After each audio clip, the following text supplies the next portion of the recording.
It beats the alternative. And that's what it means. I mean, I'd much rather win 9 in a row than lose 9 in a row, and this is coming off of a 3-game losing streak. So now I don't know what it says about us. I don't think we played great tonight. I thought our defense was absent for 3 quarters, but we did enough. I thought the group to start the fourth quarter was terrific. I think they started off on a 13-2 run. But as far as a 9-game win streak, this time of year, it's really important to stack wins. That's the most important thing. Whether you played great, you didn't play great, we won. And there's a lot to clean up. Defense through 3 quarters was nowhere close to being where it needs to be, but we were able to pull it out. And so now we know we have our schedule coming up is a bear, and we'll take it one game at a time.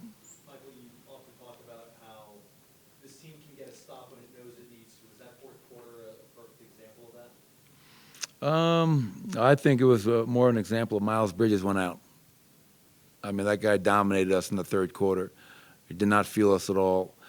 He went out to the bench to start the fourth quarter. But that group, I think it was Russ, Jamal, Julian, and Zeke and DJ. That group was really good. And what I liked about it, not only did that group force misses, but we rebounded.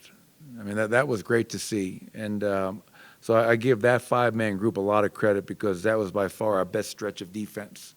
And to hold that team to 19 points in the fourth quarter on 19% from the field is outstanding. Now the challenge is, can we do that much closer to 4 quarters than we did tonight? And we'll have to do that against the Lakers, who are coming in here in a few days. But, hey, we'll take the win. It's the right way to start off the post-All-Star break push.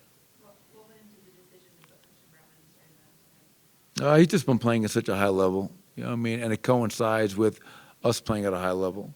It wasn't anything that Russell Westbrook hadn't done.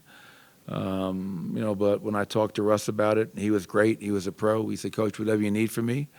But I just felt, Katie, it was just that CB, not only had we won 8 in a row, but the level of play that CB was playing at, it was just outstanding. And like you saw tonight, we can close with different lineups. We can play so many different guys. Though Julian had a really good stretch for us tonight. It was great to see him be aggressive, 16 points, 4-7 from 3. So, if CB's starting right now, Russell Westbrook's like a starter for us, and vice versa. So we'll see what happens as we move forward. But I'm just really fortunate to have a guy like Russ who's a pro. And same thing when I decided to take CB out of the lineup for one game.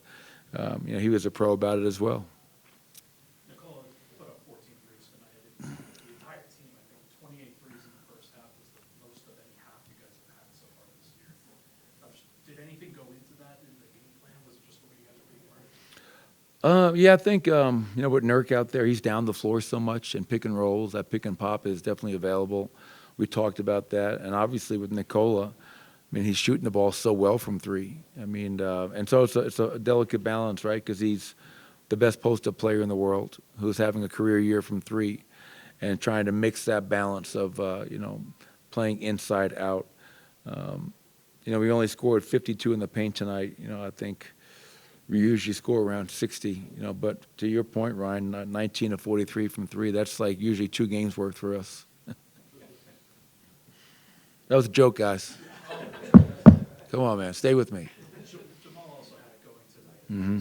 It's nice to have a guy that puts up 55 out of the break and 34 on the way back. Just what are you seeing from him and how aggressive he's been? Well, not only aggressive, but efficient. Because you can be really aggressive and, man, like, slow down, what are you doing? But for him to go, 12 of 18, 7 of 10 from 3. And he got off to a great start in that first quarter, and he maintained that throughout the whole night. So 34 points for him. Nikola, 29 and 17 and 9. Aaron Gordon, 18 and 7. So we got contributions from a lot of guys. But, yeah, we've always said it. When Jamal is aggressive and playing with that kind of swagger, that usually leads to a big night for him. Michael, you touched on how beneficial do you think that break was for Aaron? Felt like he was playing a little power around the rim, I guess? Yeah, he was definitely a man around the rim, being forceful, playing to the rim. I think the break was, obviously great for everybody. Obviously, Michael Porter, prior to getting hurt before the break, he was playing at an extremely high level, and he had some good looks tonight that just didn't go down, but he rebounded. That's what I was proud about. Like, don't allow not making shots to affect other aspects of your game. So you go 2-11 from the field, but you get us 11 boards, 5 offensive, 3 assists. So, yeah, it was a well-needed break. Now 26 games to go. I believe Memphis lost tonight, so we're currently in second place. And, the standings are going to be probably changing every single day as we move forward. But we just have to worry about us and control our own destiny and take this thing one game at a time. You mentioned being the 2 seed. What's the balance of like this year for trying to get that higher seed and also making sure you have energy, I guess, for the playoffs? Yeah, I mean, no matter who you play in the West, man, it's going to be a dogfight. Think about the teams that are like outside the plane right now. I mean, the East, I think, has what, 6 teams that are above 500. The West currently has, I think, 10. There's no like, let's get this seed so we can play this team. Okay, careful what you wish for. So we'll continue to go about our business, but we're not going to try to win the battle and wind up losing the war. We got to be smart about that as we approach these final games, and make sure that we have enough in the tank for a deep run, hopefully. Thank you, Coach. Appreciate it, everybody.